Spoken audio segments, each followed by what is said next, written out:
শুভ দুপুর বন্ধুরা। আজ দুপুরে কি রান্নার আয়োজন করেছি থালিটা তোমাদের সাথে শেয়ার করি।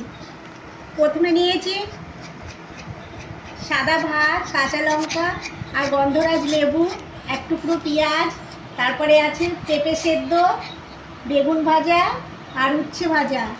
আর করেছি বন্ধুরা আজকে ডিমের ঝোল করেছি পটল আলু দিয়ে।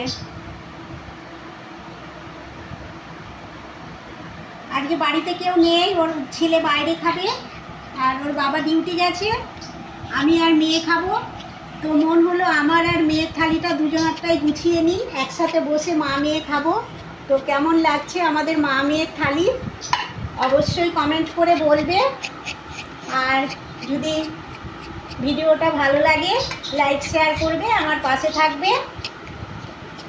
তো দেখা হচ্ছে নেক্সট ভিডিওতে। চলো টাটা।